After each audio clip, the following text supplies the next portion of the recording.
Everyone I know has a complicated relationship with their phone.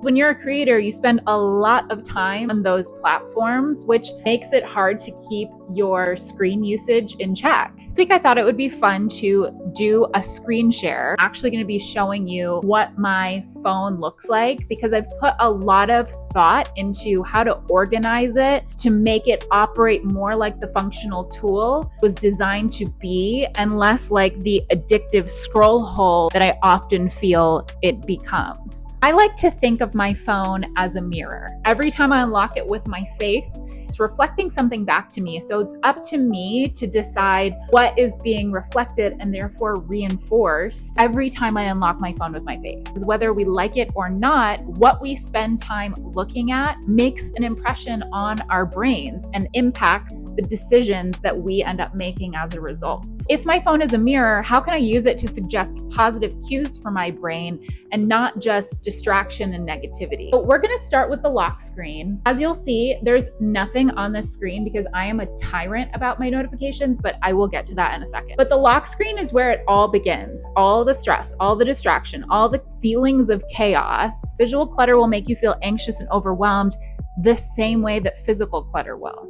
Tip number 2 on the home screen is no notifications. I have gotten ruthless with my notifications. I use do not disturb 99% of the time. Whoever calls and texts me will get an answer when they get an answer. Obviously, it's important to be available to whoever needs your replies. Definitely recommend using the feature where you can select certain people to be able to get through, even if you're in those modes. But if you are still getting notifications from Instagram and TikTok, get a hold of yourself and turn that shit off. Tip number 3 for the home screen is to use a supportive background. So I think nature images, sky images, anything that's natural and beautiful, it feels really inspiring and calming to me. So that's the vibe we're going for. Another great suggestion is if you're doing inner child work or inner child healing, put a picture of little you on your lock screen. I actually did this for quite a while with a couple of different pictures, and it helped so much. I actually heard RuPaul even make the suggestion to do this. That's how you know it works. Let's move on to the home screen. You've just unlocked your phone. What do you see? What is being reflected back to you? Then you unlock your phone.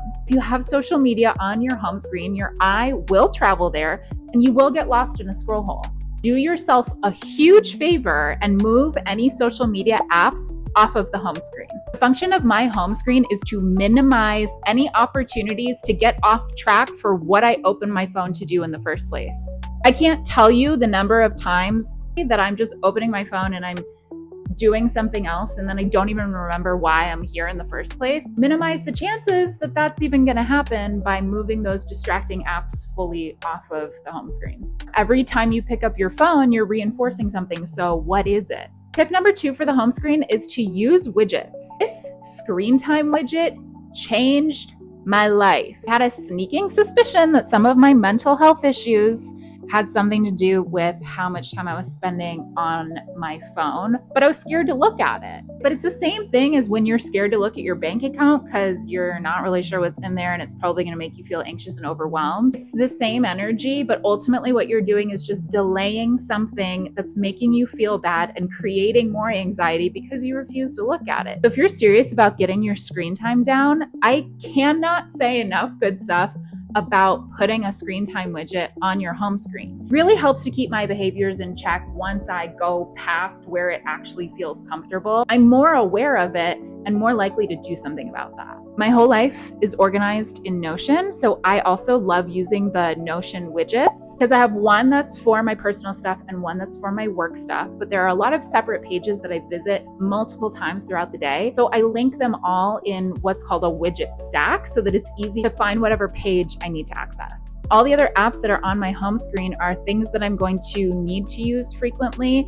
I put my meditation one on here and it actually has really helped me to make the choice to meditate instead of scrolling on my phone. My last tip for the home screen is to manage visual clutter by creating some negative space. You don't have to put every single app you can fit on the home screen, you can actually leave a little bit of space, and that creates a visual lightness. So the last thing is what I call the second screen, because it's the last screen that I use to organize all the remaining apps into folders. And for bonus points, I actually have labeled my folders with how I want to feel when I'm using that particular app. That kind of helps me only keep apps on my phone that are actually supporting the kind of behaviors I want. So I like Google Drive and Slack. I use I Am Productive, or I use I Am Creative for my Canva and other creator tools. Next up on my second screen is a Pinterest vision board. So I have this long running vision board that I'm just constantly adding images, manifestations,